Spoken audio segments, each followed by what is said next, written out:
Howdy doody. All happy in the world. It's 1 o'clock in the morning, Thursday the 22nd of May. I went in under Madeira and sorted out my Aries, I hope. I'm not using it at the moment. I'm sailing along. Big Yankee staysail M1 reef in the main and we're hopping it. So after I sorted out my Aries, I sailed along under the lee of the land and it was nice and calm and flat, not like this, ray flying over the boat.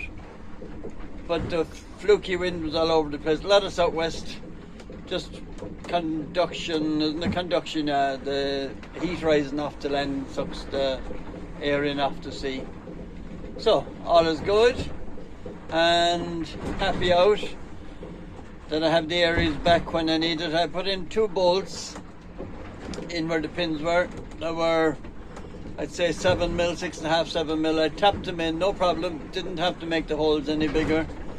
Slightly loose. They were screwdriver heads, not hexagonal, and I screwed them in, not with major force. So hopefully they're all right. And when I put them in, I put duct tape on and sail twine with it's wax sail twine. It was my father's, actually went around the world with him, and that's so. I think it will hold. I didn't want to. I could have gone into Funchal or into some marina and gone ashore and got a tap and made a bigger hole and made a proper thread, but I would be making the holes bigger. And I didn't want to do that till I get to the workshop and get Leanne's and the Aries team's advice. So that's my thinking on that. So after this I'll put a video of just after I sorted it. I can't, or at the moment, I can't get the camera down and take good photographs of it, because when you're leaning out the back, it's awkward. You need 2 hands to get back in, and with a camera in your hand, the only camera that I'm using is my phone because I can edit on it, and I don't want to drop my phone into the sea, and so I haven't many photographs of it, but I have some, so I'll share that next. More bruises on the ribs, lads, but well worth it. I got 2 bolts in. I'm not going to put a bit of shaking the hand now from hanging over there and all that. I'm not going to put self-steering working yet. I use gaffer tape and wax sail twine. But I believe they'll hold. I got 2 bolts in. They're tight going in, but not terribly tight. I put some Loctite on them. I won't go into Madeira. I'll keep going. And as I said, I won't put the self-steering working until I get into the position where I need to. I'll keep going. I'm happy out with playing with it. So, sun has gone behind the cloud. It's warm when you're working. Anyway, yeehaw! I was a bit off the island when I got fine weather. I have been in there before, so I didn't need to go in at the moment to see it. A stunningly beautiful flowery island.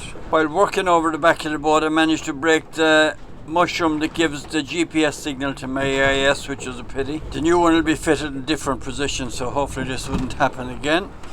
The big white mushroom is my YB3i for the tracker, and the blue aerial is my AIS aerial. Sailing up the island was hard work, but I did use the engine for about half of it, so that made it easier. Beautiful looking in at the fantastic island. Really spectacular place. So, all is good. I just took my head up and things are good above deck. Tipping along nicely, 5 knots plus, 5.5. And I'm going to keep close hauled and get as far north as I can of the Azores. Now, it doesn't mean I get much north, but the wind is north by northeast at the moment, and the farther north I can get of the Azores, I won't get too much north, but if I can get up a little north of them and get through the Azores high until I pick up the southwest wind. That's my plan. Very important to have a plan. But yeah, good day. Going for 20-minute toss now and I'll stick my head up again. I can still see the lights behind the island. And I'm through all the fishing boats. There was a heap of fishing boats, fishing static gear, and there was winkies flashing all over the place, marking their den boys. But through all that, and I love sailing along without my Aries, just tipping along. This boat is balanced well. I have the big Yankee up, and the stay sail, and they're full power, and the mainsail is slightly luffing, and it's balanced. The boat is balanced and tipping along nicely. So all is good in the world. Bye. Next is a short clip I took after fixing the Aries. Under the watchful eye of Madeira, we have Joy. See the bottom one turning there?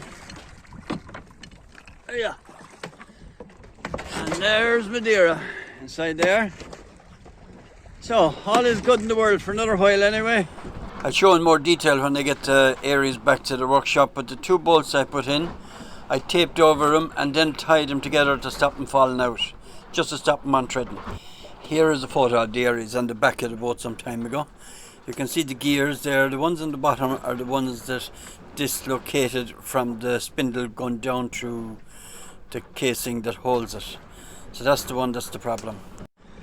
When I sailed into Cape Town in the 22 race with my broken Aries, I was recommended a person who was an agent for Aries. He had a chandlery, and I went to him and he said no bother, he'd fix it, no problem. And then he sent it away to an engineering shop, and when he came back it was together all wrong. I had replaced the gears, top and bottom, the bevel gears. So that was the first time they were opened. So I went up to him and pointed out what was wrong. He said, oh yeah, he seemed to know, and he rang him on the phone and they didn't even know what it was. They didn't know what it was doing, so he explained it was the self-steering system of a boat. I said they were still scratching their heads. So I asked could I go back with it, and he said not a hope. Maybe it wasn't a safe area, I don't know, in Cape Town. So it went back and came back again. Now it still was together wrong, but it was just the rudder was facing the wrong way and the gears weren't lined up properly. It didn't mean major engineering. So on the dock I brought it down and took it apart. Ayrton helped me and we took it apart and put it back together, and that's the way it was since. But in Cape Town that time, those pins were taken out twice, and depends on the way they're taken out. If they're pulled straight out, wouldn't be too bad, but if they're twisted coming out, you're making the holes bigger. So they were taken out twice. So I'm only guessing that could be the problem. But I have sailed 11,000 miles since, and that it was out of line as well. I think the gears were spurious, they weren't matching the original ones. But anyway, we are where we are, and it's all a learning curve. So nice photo of myself and Ayrton in Cape Town. Here you can see the Aries at work. See how straight the boat is holding its course. Fantastic piece of kit. The fact that I didn't get a service in the first race was my fault. I ran out of time and money, and these things happen. Even though at the time I wouldn't have been so fast to say that, but they're a fantastic piece of kit. They really just steer the boat so well. I sailed Ayrton's boat up from Cape Town with Hyderveen, and I wouldn't think it's a patch on the Aries, but we all have our own little notions, and that's it. So here I'll try and explain how I'm sailing upwind without any self-steering. You can see the front of the mainsail is luffing, so I'm sailing on the leech. The 2 jibs are fully powered up, and the more the wind picks up, the more I turn the elastic in the tiller, which is pulling up the weather helm. And if the wind eased off and I didn't take a turn off, it would turn downwind, but I'd feel it straight away below if that happened. Actually, it rarely happens. The wind is steady enough, thanks for the goodness, out here. But like, it's just sailing perfectly, really. And I'm learning the balance of the boat, which I think is very important. To get the boat balanced with the self-steering working, with the knowledge I have now, will be easier. You can see there I just take off the turns. I can take a big turn off the winch or put extra on, but I just turn them around, that's it. It's as simple as that. Now sailing downwind isn't so simple, but we'll come to that when I have to sail downwind later on. I have ideas and I'll see will they work. It takes a few days at sea to get comfortable. In the beginning, no matter what, when I was fishing the same, the first few days you're always kind of tired and that, but after a few days you get quite comfortable and really get to enjoy it. I always felt safer at sea than I did at land. That's just me. Did some carbons I did. The boat, on the boat. And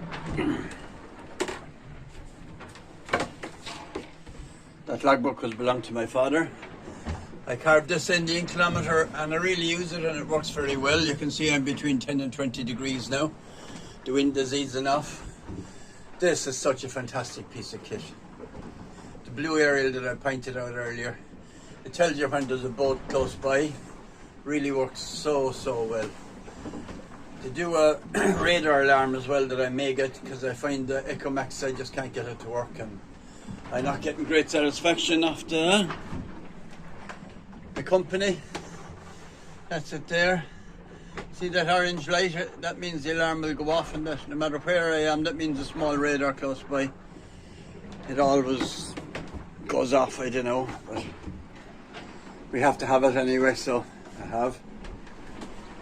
That's my chart and my course up from the Canaries up as far as there. I had 133 and 131 miles the first 2 days and 90 the third day. So that's not bad. 90 because the 90 was good because I had to stop under Madeira, so I'm happy. And that's with the self-steering working like this. So yeah, after a few days of sea you just feel so comfortable. And just after eating soup and rice and bread and a bit of salami, nice vegetable soup, and the galley works really well. And that's alcohol cooker, methylated spirits goes into it. I got to like it a lot. I wasn't too keen on it in the beginning, just what I'm used to, and it works really well. And those presses and that. Life at sea is interesting. I'm missing some bits. I'm missing my music. My radio cassette isn't working. I don't know what happened to it. And we can't use CD players on the race, but often in the evening I like to sit down and listen to some tunes. But I can't this time. And that, but that's fine. I'm busy enough. Actually, I normally don't make YouTube videos. I've made some before. And when the areas went wrong, I decided, because I had an app on the phone that I decided to make some. So when I don't have the music, I have something else to do in the evening. So, yeah. It's important to have something to do to keep yourself occupied. I could start reading the book. And I'm writing. I'm enjoying to start writing. So I didn't do either. I might do that. I have another maybe 10 days to get back to Ireland. Could be 12, could be 14, not sure. As the crow flies, it's 1,008 miles, I just looked, and as I'll sail, it'll probably be 1,500. I'll be going out past Azores High. I keep going north-northeast as long as I can with the wind. When I come to the high, I will turn west and try and get through the high. Now I can use the engine.